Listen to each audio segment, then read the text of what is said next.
In brightest day, in blackest night, these 700 megabytes will tell you what I think is right. My opinion is, this film is shite! With DC Comics having a huge lust for being dark after the success of Christopher Nolan's Batman films, it's hard to imagine they'd publish a new Green Lantern movie. The closest DC have got to colour recently is Supergirl, and I'm not one to judge a book by its cover. But don't you find it a little bit of a coincidence that the Supergirl trailer was released on the same day that Sex and the City 3 rumours were debunked? Oh, that'll be new and different. The Green Lantern has so much potential to be cool, but it's always shoved to the side as a film like this being made, and I'm skeptical about his chances because DC sold their colour printer. Although on a side note, black and white lanterns are canon in the comics, so don't be surprised when the spin-off comes out. So the film starts by telling us that a race of immortals harness the green power of will, aka the most powerful force in existence. Apparently. They used it to guard over the universe by sending out rings of willpower to select parts of the cosmos to be equipped to an individual without fear so they can do the work of the immortals. Weird, you'd think being immortal would give you lots of spare time to do that yourself. We then jump to a group of people crash landing in a planet on the Lost Sector, so until their rescue comes they decide to go explore. And as movie lore dictates, if you break down your vehicle in a place that's fairly unknown, you have about 2 more minutes to live. So introducing our villain for the evening, Parallax, an entity that utilises fear to kill people and grow stronger. You'd think an entity whose power was fear would maybe look a bit more, I don't know, scary? To me he just looks like a Smurf caught fire. Cut to the young kid Hal Jordan talking with his pilot father with concerns circulating around the safety of his upcoming test flight. Well, I suppose if there is an incident, Hal will be in school anyway, so... Oh yeah, of course, kid in a movie. They don't have an education. All you need is a face without acne scars and you can do pretty much anything. So Hal goes to see his dad fly the plane, and crashing it just as he gets his wheels off the ground. So if I may be so bold as to take this line out of context, a middle-aged man gets into full flight and then explodes in front of his kid. Hal goes to see if his father's okay, and this probably leads to one of the most unintentionally funniest moments in cinema. So much worry, Hal assumes the worst, but then the cockpit opens, he smiles, runs as fast as he can to embrace his father as he climbs out of the seat, a glimpse of a smile on his dad's face.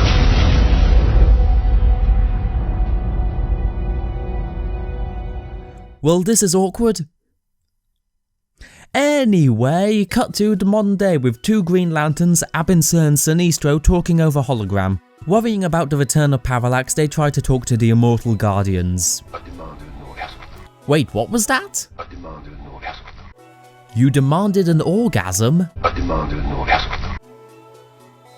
Now this is just a personal preference, but...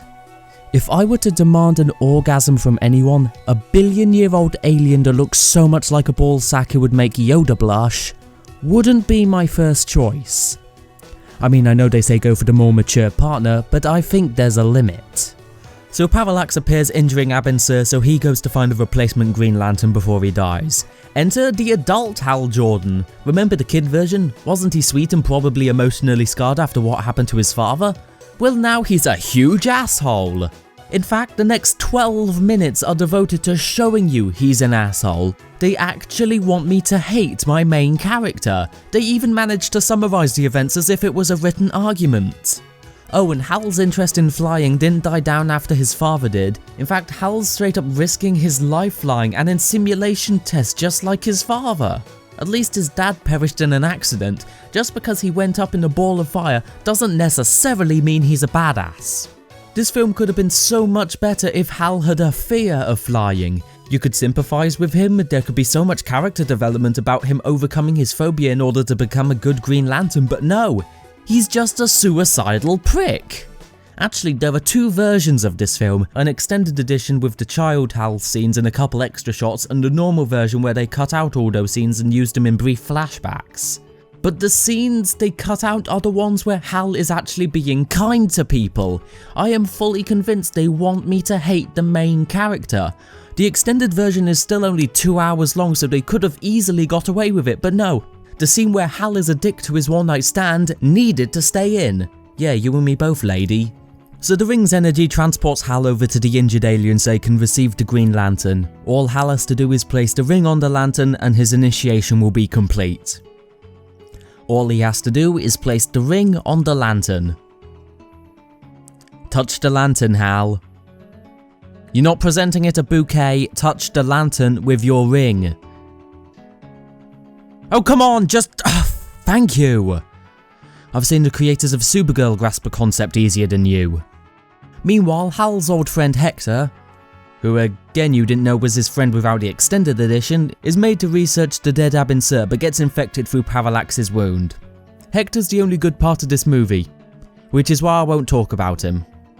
So Hal gets beat up by a group of people he got fired after all his dicketry he committed earlier, but through accidentally using the ring's power, he gets transported to the Green Lantern world of Oa. Wait, why is he screaming?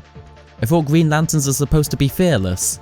He didn't scream that much the first time it happened, you'd think he'd be a little more used to it. After an awkwardly long scene with near-naked Hal screaming for a bit, I really hope Ryan Reynolds doesn't do the same in Deadpool. And please don't make the super suit green, or animated. We're given a tour of the world of Oa. And I'm not against ethnic diversity, but I think this is taking things a little too far. And people thought Marvel was extreme for making the Human Torch a black man. He's supposed to be Susan Storm's brother. Although saying that, Marvel is owned by Disney. They must be compensating for their past.